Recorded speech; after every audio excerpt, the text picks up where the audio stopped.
The first recorded mention of Jesus is from the Garden of Eden, where God promised that Eve's seed, who is Jesus, would crush the head of the serpent, who is Satan.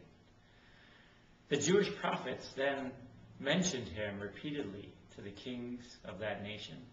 Isaiah told a Jewish king, "Unto us a child is born, and his name shall be Mighty God, Everlasting Father." That's Jesus, mentioned 700 years before his birth.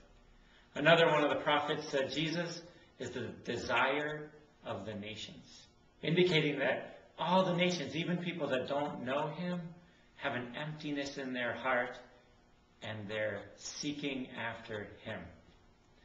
Jesus is the Son of God, the only begotten Son who came to declare to us who God is. He's the Word who was God that became flesh. And his time on the earth showed that he was God because he performed many miracles.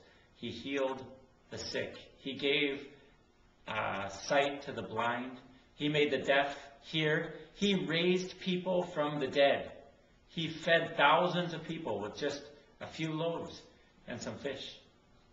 He was also a man, just like you and me. He shared in blood and flesh, just like we have. And as such, he was tempted in every way, just like us. And because he was a real man, he can be touched with all the feelings of our weakness. As a man, he was a demonstration of courage. He stood for the Father, stood for God in the midst of the religion of his time. In the midst of the sinful practices of man, he stood on the side of righteousness, representing God. And when he came, he also showed us that God is seeking lost people. He's coming to heal people that are sick and in need of physician. He is full of compassion for people who have illnesses in their heart and in their lives. He loves people, and he's a friend to sinners. This man, even though he didn't know any sin in his life, died on a cross. And when he died on that cross, God put every single sin that ever happened in the world and that ever would happen upon him, and he judged it. So the great sins, like every murder, was upon him.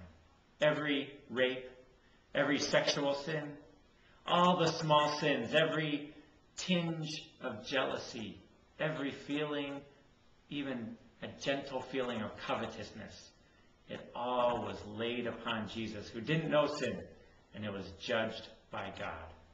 He took away the sin of the world. And 3 days later, after he died on that cross, he resurrected. It showed that God accepted his sacrifice. And in resurrection, he became the Spirit.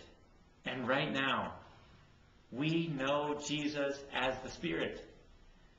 And Jesus Christ can live inside of us. When he lives inside of us, when he comes inside of us, he begins to change us, to make us alive from the inside and change us from the inside out. He works in us, making us just like he is. He is Lord of all. God saw that he had accomplished this great work and was this person who was man and God, and he made him Lord and Christ. He's ruler over the whole earth, the Lord of every believer, and even the Lord over people that don't accept him as the Lord. He's still in control of all of the workings in all of the universe. Jesus is God, man, Savior, and Lord.